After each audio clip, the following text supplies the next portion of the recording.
On with the show. We're going to start. This is a truly hybrid event, by the way. We have most speakers are live. Most people can be here live on stage, but we have 4 or 5 speakers coming in thanks to the World Wide Web. And the first session is truly hybrid. So we have a few hybrid, a few digital, a few live. We're going to have through this first session. We're going to meet Lee Trink, the CEO of FaZe Clan, old friend of ours. He's in LA at the moment. We're going to say hello to Steve Ford from Twitch, who's here live in Singapore today. But first, we're going to meet our friends at the Global Esports Federation. We're going to start with. Eventually, we're going to meet Mark Chay. Mark is a bit of a local celebrity. If you don't know him, he is a nominated member of Parliament. He's also the director Secretariat of the Global Esports Federation, but he's also an athlete as well. But he's going to come on in a minute. But before we meet Mark, hopefully by the power of the internet, we're going to go live to LA and we're going to meet Paul Foster, the CEO of the Global Esports Federation. Yes! Yes, you're live. That's only taken 3 months of planning, but ladies and gentlemen, please meet Paul Foster. Paul, I know that we're running late, and that's not for the first time in my life I've ever said that live on stage. Paul, please, you have the most impressive resume of anyone. Please give us a little bit about yourself. Who are you, Jasper, and what do you do?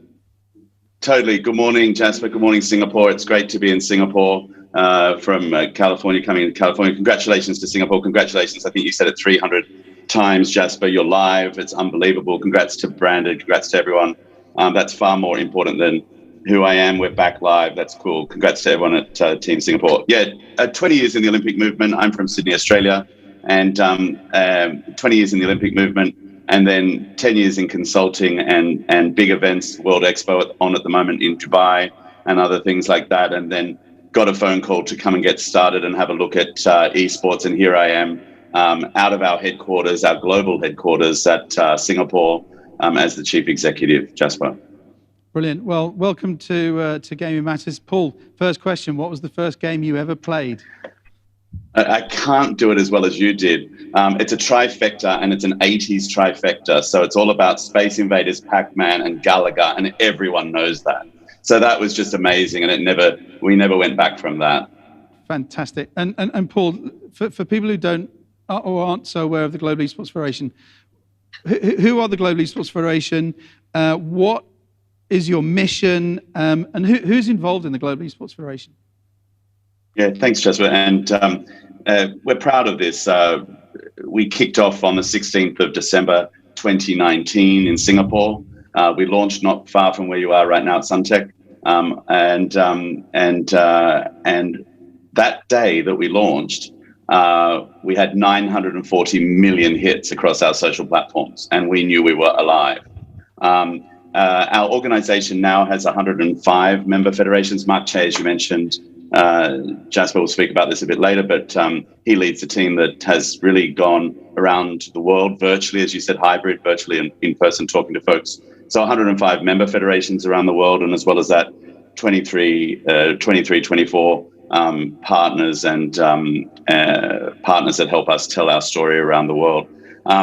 Our organization really is around convening the world's esports community. So maybe a lot of people there today know about esports. A lot of people around the world are really interested in that. And so our job is to bring that community together and try to unlock the incredible potential of that, using some of us that come from traditional sport, as I mentioned, some of us have come from esports and gaming, and some of us that come from technology and entrepreneurs, bring that collective power together to unlock.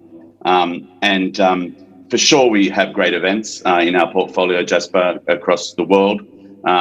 In fact, as you mentioned, we just conducted our first global esports tour in Los Angeles, and we're heading next week to Riyadh in Saudi Arabia, and then on to Dubai in November, before coming back to Singapore for our first ever global esports games in December. So we do that, but we also think, Jasper, we can do more than that.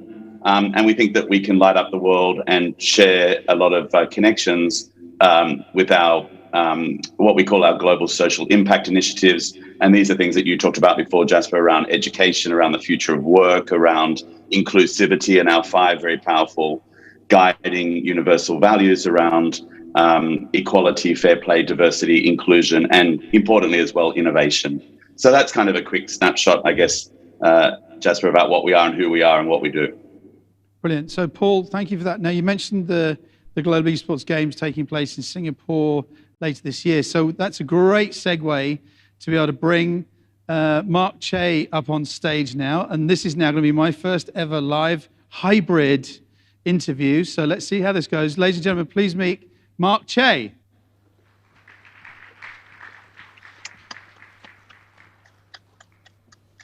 Hello, hello. Good morning, good morning. So Mark, we heard from Paul, who's now disappeared off that screen. Can we get Paul back? We heard from Paul about very much on a global basis of what Global Esports Federation is all about. Let's hear a little bit. I'm sorry to say this, you are a local celebrity. So who are you? What do you do for Global Esports Federation? And most importantly, what was your first game? Thanks, Jasper, and thank you, Paul, calling us all the way from California. We wish that he could be here, but I guess the realities of COVID-19, but technology, as we know it, is able to bring us together. And maybe just a short introduction about myself. I'm Mark. I'm a 2-time Olympian. I swam for Singapore in 2000 and 2004. I'm currently a nominated member of Parliament, talking about important issues that face our society today. More importantly, I'm here today as the director of the Secretariat for the Global Esports Federation. So I handle mainly the legal, finance, as well as administrative side of the house. What we do is, like what Paul was saying, we are a values-driven organization, and we are that body that brings the whole world of esports together. I'm also the executive director of the Global Esports Games 2021 that's happening at the end of the year in Singapore. Singapore is, of course, our headquarters, and we're very happy to bring the world to Singapore at the end of the year. And your first game? Oh, my first game. So this was when I was swimming, training at that time, in elementary school, and there would be this like small arcade room, and I'll be there playing like Street Fighter as well as Puzzle Bubble, not so macho games, but yeah, sure. That's why I'm excited that at the end of the year, one of the titles that we're bringing to Singapore is Street Fighter 5, and it's interesting to see how it has evolved and how it has taken the world by storm. And maybe, if I had put in a little bit more time in playing that game, I would be representing Singapore today. We'll see. I can't believe you're not including Pong in the Global Esports Games, but we'll take that backstage.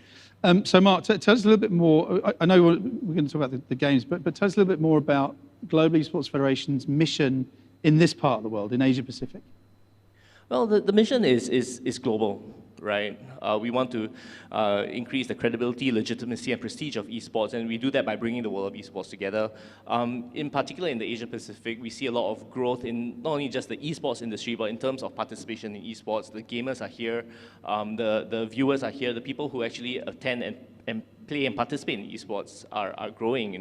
We have particularly large populations in China, India, and Indonesia, and of course in Southeast Asia as a whole. We see large populations really getting into what esports is, and for us, we see esports as that vehicle for social change. We see our values in action. As I mentioned, we are a values-driven organization. We're not for profit, but what we want to do is we want to be able to bring esports to the fore, to use that to encourage youth to play games. And that's why our properties like the Global Esports Games, the Global Esports Tour, as well as the World Connected Series, are where we see the values in action. Just like, I guess, this year, we've like what you alluded to earlier, we had a long period of time where we weren't able to gather together. COVID-19, we saw a lot of hardships, social isolation, and really that period of time in July and August, when we saw the Olympics and the Paralympics bring the world together, we saw the best of our athletes coming together in not only just a show of sportsmanship, values, humanity. We want to show that in December as well through our events. with the Global Esports Games Tour and World Connected series. And I'm really happy to say that we kicked off our Global Esports Tour in LA about 2 weeks ago. Next week, we'll be in Riyadh to have our next Global Esports Tour, and Dubai in November. So the plan here in Southeast Asia, in Asia Pac, is really to grow the number of events, opportunities. We also have a relationship with UNESCO, and we're helping them with 3 of their sustainable development goals in education, wellness, as well as partnerships. And we're also working with the ITU, which is the UN's oldest organization setting standards for electronics and telecommunications, to set standards for esports, guidelines for esports, to make sure that it's a safe place to empower our athletes so that they're able to pursue their passions all the way. Fantastic. Well, you're the guy for tickets for the Global Esports Games, so I'll be on to you for that. Of course. So we're going to come back to Paul. So Paul, we've talked about a lot of the big stuff that you're doing and global missions and what's happening in Asia Pacific. Obviously, very exciting that the esports games are happening at the end of the year. What's beyond the Global Esports Games? What's really exciting for Paul Foster for 2022? Yeah, thanks, Jasper. Mark, great to see you today in Singapore. I think you said it, Jasper, at the onset today. It's about live, isn't it? It's about getting back live, and it's about getting around, and as Mark said as well, creating opportunities for communities right around the world. We think talent lies in every single corner of this incredible world that we get to live in. And so really what excites me is even more innovation. The innovation that we've seen over the last 2 years, that this COVID pandemic that's made all of us innovate, Jasper, your company, Branded included, all of us around the world innovate. Much more of that, much faster, and all around the world, including everyone. Complete inclusion. And hopefully we'll see you, we'll actually get to meet you live in person one day, Paul, as well, because I've interviewed you now so many times on a screen. So fingers crossed we'll see you here in December. Mark, Yep. Final word from you. What's beyond the games? What's exciting for the Global Esports Federation? Well, there's so many things that we're doing, and I think we're moving into the space of the Metaverse. We've signed a deal with Flare as well to actually talk about the NFTs, giving ownership to the athletes in their space. We have more events, but locally in Singapore, we have the legacy program that is part of the Global Esports Games 21. We're training 100 youth for the industry, preparing them to be future leaders. We just launched our Global Leaders program. We have 8 fantastic people from around the world that have joined us as staff to learn about what we do, to be advocates. And I think that there are lots of exciting things. Not forgetting the Global Esports Tour that's all over the world. Paul was saying that we're moving to live events. Yeah, Riyadh will be our first live event where we're having about 400 or 500 people attending the Global Esports Tour there. And in Dubai, again, with this whole theme of world connected, hyper connectivity, especially during this time of COVID-19, we're going to be part of the Dubai World Expo. So we're looking forward to that. Fantastic. Well, thank you so much for joining us live today, Mark. Thank you so much for joining us from LA. Paul, ladies and gentlemen, the Global Esports Federation, good luck with the games. Thank you. Thanks, Jasper.